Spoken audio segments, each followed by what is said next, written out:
এখন আমরা দেখব ভাগের সাহায্যে কিভাবে বর্গমূল নির্ণয় করতে হয়। তোমরা যদি খেয়াল করো তাহলে এখানে দেখবে এখানে কিছু পদ্ধতি ইতিমধ্যে দেয়াই আছে, কি এই পদ্ধতিগুলো ব্যবহার করেই ভাগের সাহায্যে বর্গমূল নির্ণয় করতে হয়। তাহলে আমরা এখানে আর কিছু না দেখে আমি তোমাদের একটি উদাহরণ বোঝানোর চেষ্টা করছি। আমরা দেখতে পাচ্ছি উদাহরণ 3-এ এখানে একটি সমস্যা অলরেডি দেয়াই আছে। আমাদেরকে 31,684 এর বর্গমূল নির্ণয় করতে হবে। তাহলে চলো কিভাবে এর বর্গমূল নির্ণয় করতে হয় এবং সেটি ভাগের সাহায্যে নির্ণয় করতে হয় সেটা আমরা একটু বোঝার চেষ্টা করি। তাহলে প্রথমে আমাদেরকে আমাদের সমস্যাটা একটু তুলতে হবে। 31,684 এরপরে আমরা এখানে একটি দাগ দিব, দিয়ে আমাদের এই যে 31,684 এর একক স্থানীয় অঙ্ক থেকে এখানে আমাদের জোড়া বানাতে হবে। যেমন 8 আর 4 এই দুইটা মিলে একটি জোড়া এবং 1, 6 এই দুটা মিলে একটি জোড়া। 3-এর কোনো জোড়া নেই, এজন্য 3 এখানে একাই থাকবে। এখন আমাদের প্রথম যে কাজটি করতে হবে সেটি হচ্ছে এই 3-এর থেকে ছোট কোন পূর্ণবর্গ সংখ্যা আছে সেটাকে খুঁজে বের করতে হবে। তাহলে দেখো, যদি আমরা 1-এর বর্গ করি, 1-এর বর্গ করলে এর মান আসে 1। যদি আমরা 2-এর বর্গ করি তাহলে তার মান আসবে 4। আমরা দেখতে পাচ্ছি 2-এর বর্গ করলে এই মানটা 4 হচ্ছে, যা আসলে 3-এর থেকে বড়। তাহলে আমাদের 3-এর থেকে ছোট একটি সংখ্যা চিন্তা করতে হবে। তাহলে এখানে আমাদের হাতে এখন একটাই অপশন আছে, সেটি হচ্ছে 1। তাহলে আমরা এখানে 1 নিলাম এবং 1-এর পূর্ণবর্গ সংখ্যা 1ই হয়। বসানোর পরে এখন আমরা বিয়োগ দিব। 3-এর থেকে 1 বিয়োগ দিলে এখানে আমরা 2 পাবো। এরপরে আমাদের কাজ থাকবে এই যে আমরা এখানে 1 পেলাম, এই 1-এর দ্বিগুণ এখানে বসাতে হবে। তাহলে 1-এর সাথে 2 গুণ করলে 2 হয়। আর এরপরে আমরা এই 3-এর পরে 1 এবং 6 ছিল, আমাদের এখানে 3-এর থেকে 1 বিয়োগ করার পরে তো আমরা 2 পেলাম। এবার আমরা এই 1, 6কে নিচে নামাবো, 1 এবং 6। এরপরে আমাদের কাজ থাকবে এই 2-এর পরে এমন একটি সংখ্যা নিতে হবে যে সংখ্যাটা নেয়ার পরে নতুন যে সংখ্যাটা তৈরি হবে ওই সংখ্যাকে যে সংখ্যাটা আমরা নিয়েছি সেটা দিয়েই গুণ করতে হবে। তাহলে দেখো, 2-এর পরে যদি আমি 2 নেই তাহলে আমাকে 2 দিয়েই গুণ করতে হবে, যার মান আসবে 44। তাহলে এই 2-এর পরে যদি এখানে আমি অন্য কোনো সংখ্যা নেই, যদি 5 নেই তাহলে তার মান আসবে 125। আমাদের এখানে আমরা দেখতে পাচ্ছি আমাদের সংখ্যা আছে 216। তাহলে আমরা এখানে 2-এর পরে 7 যদি নেই তাহলে গুণফল আসবে 189। এখন আমরা যদি 2-এর পরে 8 নেই এবং যদি 8 দিয়েই গুণ করি তাহলে আমাদের মান আসবে 224। কিন্তু যদি আমরা খেয়াল করি আমাদের এখানে সংখ্যা আছে কত, 216। নিশ্চয়ই আমরা 216-এর থেকে বড় সংখ্যা নিতে পারবো না। এটা আসলে এখন শুধুমাত্র এই যে পূর্ণবর্গ সংখ্যা বা বর্গ সংখ্যা বানানো, শুধুমাত্র এই প্রথম ধাপেই এইটি ঘটে। তারপরের নিয়মটি পুরোপুরি সাধারণ ভাগের নিয়মে ভাগ হতে থাকবে। তাহলে আমরা দেখছি 7 নিতে হবে আমাদের। 7 নিলে তবে সেটি 216-র থেকে ছোট হবে। তাহলে আমরা এখানে 7 বসাবো এবং এখানে আমাদের বসবে 189। এবং যদি আমরা বিয়োগ করি তাহলে আমরা পাবো 16 থেকে 9 বাদ দিলে এখানে পাবো আমরা 7, হাতের 1 এখানে পাঠালাম, এটা হলো 9। 11 থেকে 9 বাদ দিলে এখানে পাবো আমরা 2, হাতের 1 এখানে গেল, 2-এর থেকে 2 বিয়োগ করলে 0। তাহলে আমরা এখান থেকে বিয়োগ করে পেলাম 27। আর এই যে এখানে যে আমরা 7 বসিয়েছি এই 7টা আবার আমাদের এখানে লেখা লাগবে। এরপরে 27 তো হয়ে গেল। এরপরে আমাদের এই যে 8 এবং 4 আছে এইটাকে এখন আমরা নামাবো। নামালে এখানে আসলো 8, এখানে আসলো 4, তাহলে পুরো সংখ্যাটা আসলো 2784। এখন আবার আমরা এখানে একটি দাগ দিলাম। আবার এখানে যেই সংখ্যাটা থাকবে তার দ্বিগুণ এখানে লিখতে হবে। প্রথমে সংখ্যা ছিল 1, তার দ্বিগুণ এখানে বসেছে 2। এখন নতুন সংখ্যা হয়েছে 17, তার দ্বিগুণ হবে 34। তাহলে যদি আমরা লিখি তাহলে 34। এখন ঠিক একই পদ্ধতিতে আমাদের এখানে এমন একটি সংখ্যা নিয়ে আসতে হবে যেই সংখ্যাটা দিয়েই আবার এই নতুন সংখ্যাকে গুণ করতে হবে। তাহলে 34 আছে। এখন আমরা যদি 34-এর পরের অঙ্কটি যদি 2 নেই তাহলে আমাদের 2 দিয়ে গুণ করতে হবে। তখন মান আসবে 684। তখন মান আসবে 684। আবার আমরা যদি 34-এর পরের অঙ্কটি যদি 5 নেই তাহলে আমাদের 5 দিয়ে গুণ করতে হবে। তখন আমাদের মান আসবে 1725। আবার আমরা যদি 34-এর পরের অঙ্কটি যদি 8 নেই তাহলে আমরা আমাদের কাঙ্ক্ষিত যেই উত্তর 2784 সেটি পাবো। তাহলে এখানে আমরা 8 নিলাম এবং 8 দিয়ে গুণ করলে দেখতে পাচ্ছি তার গুণফল আসছে 2784, আমাদের বানাতে হবে 2784।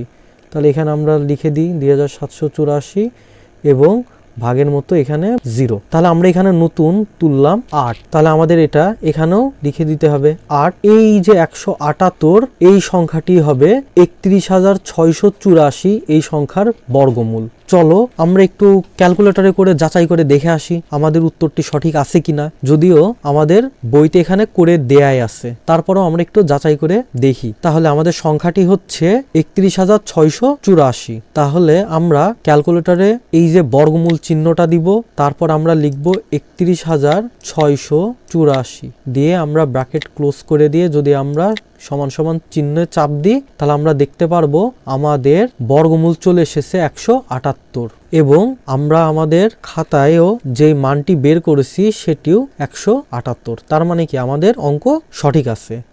এখানে লক্ষণীয় যে দিয়ে লেখা আছে, যদি আমরা 81 এর বর্গমূল বের করতে চাই তার মান আসবে 9, 100 এর বর্গমূল বের করতে চাই তার মান আসবে 10, যদি আমরা 47,089 এই সংখ্যাটির বর্গমূল বের করতে চাই তার মান আসবে 217। এখন আমরা অনুশীলনে 1.1-এর 2 নম্বর অঙ্ক ভাগের সাহায্যে বর্গমূল নির্ণয় করব। আমাদের 2 নম্বর অঙ্কটি হচ্ছে ভাগের সাহায্যে বর্গমূল নির্ণয়। 2-এর ক নাম্বার প্রশ্নটি হচ্ছে আমাদের 225-এর বর্গমূল নির্ণয় করতে হবে। তাহলে আমরা 225-এর বর্গমূল নির্ণয় করার জন্য প্রথমে আমরা 225 লিখব, এরপরে আমরা ডান দিক থেকে জোড়া বানাবো। তাহলে 2 এবং 5 মিলে একটি জোড়া হলো এবং 2 এখানে একা থাকবে। এরপরে আমাদের প্রচেষ্টা থাকবে 2-এর নিকটতম মৌলিক সংখ্যা বানানো যায় এমন সংখ্যার বর্গ করা। তাহলে আমরা জানি 2-এর নিকট কাছাকাছি যাবে এরকম পূর্ণবর্গ সংখ্যা একটি আছে, সেটি হচ্ছে 1। 1-এর উপরে যদি আমরা বর্গ করি তাহলে তার পূর্ণবর্গ সংখ্যা হবে 1। তাহলে 2 থেকে যদি আমরা 1 বিয়োগ দিই তাহলে পাবো 1, আর এখানে 25 এইভাবে বসবে। এরপরে আমাদেরকে এখানে এই যে এখানে যে মানটা থাকবে তার দ্বিগুণ বসানো লাগবে। এখানে 1 আছে, 1-এর দ্বিগুণ 2 1-কে 2। এরপরে আমাদের প্রচেষ্টা থাকবে এখানে এমন একটা সংখ্যা এই 2-এর পাশে নিয়ে, 2-এর পাশে আমরা যে সংখ্যাটি নিব আমাদেরকে ঠিক ওই একই সংখ্যা দিয়ে গুণ করতে হবে। এখানে আমরা 1 নিয়েছি, ফলে আমাদের 1 দিয়ে গুণ করতে হবে, তাহলে তখন সংখ্যাটি হবে 21। আমরা জানি 2-এর পরে যদি 5 এই সংখ্যাটি নিই তাহলে আমাদের কাঙ্ক্ষিত ফলাফলটি আমরা এখান থেকে পেয়ে যাব।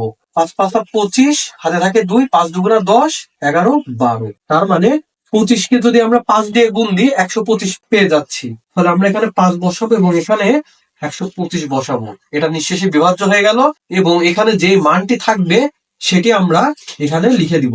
অতএব 225 এর বর্গমূল 15। 15 সংখ্যাকে যদি আমরা বর্গ করি তাহলে আমরা 225 পাবো।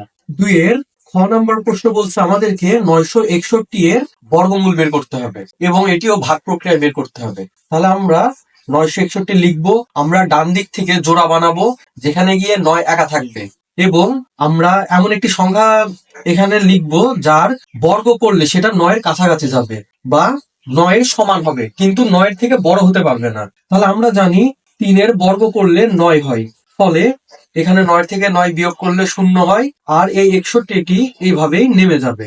এখানে আমরা এই 61 এর বাম সাইডে আমরা ওইটাই লিখবো, এখানে যে মানটা আমরা পাবো সেই মানের দ্বিগুণ। তাহলে 3-এর দ্বিগুণ করলে 6 পাই আমরা। তাহলে 6-এর পরে আমাদের এমন একটি সংখ্যা বসানো লাগবে যেটি দিয়ে আবার একে গুণ করতে হবে। গুণ করলে যে গুণফলটা আমরা পাবো সেটা যাতে এই মানের সমান হয়। তাহলে আমরা জানি 6-এর পরে যদি 1 বসাই তাহলে আমাদের কাঙ্ক্ষিত ফলাফল আমরা পেয়ে যাচ্ছি। তাহলে এখানে আমরা 1 বসাবো, আমাদের 61 হয়ে গেল, ভাগশেষ 0। আর এখানে যে মানটা বসাবো সেটা আমরা এখানে তুলে দিব। অতএব 961 এর বর্গমূল 31। 2-এর গ নাম্বার প্রশ্ন বলছে আমাদের 3969 এর বর্গমূল বের করতে হবে। তাহলে প্রথমে আমরা এই সংখ্যাটি লিখবো 3969। এরপরে আমরা ডান দিক থেকে জোড়া বানানোর চেষ্টা করব। তারপরে আমরা এমন একটি সংখ্যা নিব যার বর্গ করলে 39-এর নিকটতম পূর্ণবর্গ সংখ্যা হয়। তাহলে আমরা জানি 6-এর বর্গ করলে আসবে 36। যদি আমরা বিয়োগ করি তাহলে 9 থেকে 6 বিয়োগ দিলে 3, আর 69 এটি এভাবে বসবে। এরপরে আমরা এখানে 6-এর দ্বিগুণ বসাবো, তাহলে 6-এর দ্বিগুণ করলে আসবে 12। এখন আমাদের এই 12 এর পরে এমন একটি সংখ্যা নিতে হবে যে সংখ্যাটি নিলে আমাদের ওই সংখ্যা দিয়ে গুণ করতে হবে। তাহলে আমরা যদি এখানে 3 নেই, তাহলে আমাদের এখানে 3 দিয়েই গুণ করতে হবে। যদি গুণ করি 3 3 9, 3 2 6, 3 1 3, আমাদের কাঙ্ক্ষিত সংখ্যাটি আমরা পেয়ে গেছি। তাহলে আমাদের এখানে 12 এর পরে 3 বসাতে হবে। 3 বসালে আমরা দেখতে পাচ্ছি মান আসছে 369 এবং ভাগশেষ 0। এখানে যে মানটা আমরা নিব সেটা আবার এখানে আমাদের লিখে দিতে হবে। অতএব 3969 এর বর্গমূল 63। তার মানে 63 সংখ্যাটিকে যদি আমরা বর্গ করি আমরা 3969 এই মানটি পাবো। 2 এর ঘ নাম্বার প্রশ্ন আমাদেরকে বলছে 10,404 এই সংখ্যাটির বর্গমূল বের করতে হবে। তাহলে আমরা প্রথমে 10,404 এই সংখ্যাটি লিখি। লেখার পরে আমাদের ডান দিক থেকে জোড়া বানাতে হবে। তাহলে দেখতে পাচ্ছি এখানে 1 একা পড়ে গেছে। তাহলে আমরা এখানে 1 নিয়ে 1 এর বর্গ করলে 1ই আসবে। এরপরে আমাদের বিয়োগফল আসবে 0 4। তাহলে আমাদেরকে 1 এর দ্বিগুণ এখানে বসবে 2। 2 এর পর আমাদের এমন একটি সংখ্যা নিতে হবে যেটি দিয়ে আবার একেই গুণ করতে হবে। গুণ করলে আমাদের এখানকার এই মানের নিকটতম মান হয়। তাহলে আমরা দেখতে পাচ্ছি যদি 2 এর পরে আমি 1ও নিই এবং 1 দিয়ে যদি গুণ করি তখন আমাদের মান আসবে 21। তার মানে যে মানটা অবশ্যই এই 0 4 বা 4 এর থেকে বড় হয়ে যাচ্ছে। ফলে আমাদের এখানে মান নিতে হবে 0, যাতে করে আমরা যদি এখানে 0 নেই 0 দিয়ে গুণ করব মান আসবে 0। তাহলে এখানে আমরা 0 বসালাম এবং এখানে যে মানটি নিব সেটা আমরা এখানে লিখে দিব 0। তাহলে আমাদের এখানে বিয়োগফল আসবে 4 এবং এখানকার এই মানটি নিচে চলে আসবে 0 4। এখন আমাদের এখানে যে মানটি থাকবে তার দ্বিগুণ এখানে লেখা লাগবে। তাহলে 10 এর দ্বিগুণ আসবে 20। তাহলে আমাদের এই 20 এর পরে আমাদের এমন একটি সংখ্যা নিতে হবে যেটি দিয়ে আবার একে গুণ করতে হবে। তাহলে আমরা দেখতে পাচ্ছি এখানে যদি আমরা 2 নেই আবার 2 দিয়ে যদি গুণ করি তাহলে আমাদের মান আসছে 404। ফলে আমাদের কাঙ্ক্ষিত সংখ্যাটি আমরা পেয়ে যাচ্ছি। ফলে আমরা এখানে 2 বসাবো এবং এখানে 404 লিখবো। আমাদের ভাগশেষ 0 এবং যেহেতু এখানে 2 লিখেছি আমাদের এখানে 2 আবার লিখে দিতে হবে। অতএব 10,404 এর বর্গমূল 102। প্রিয় শিক্ষার্থীবৃন্দ, তাহলে আজ আর নয়, আজ আমরা এখানেই শেষ করছি। তোমাদের যদি কারো কোনো সমস্যা থেকে থাকে তাহলে তোমরা আমাদেরকে আমাদের ফেসবুক গ্রুপ এবং আমাদের ফেসবুক পেজে জানাতে পারো। আমরা আমাদের পক্ষ থেকে যথাসাধ্য চেষ্টা করব তোমাদের সহায়তা করার। তাহলে দেখা হবে পরের ভিডিওতে। পরের ভিডিও দেখার জন্য আমি তোমাদের আন্তরিকভাবে আহ্বান জানাচ্ছি।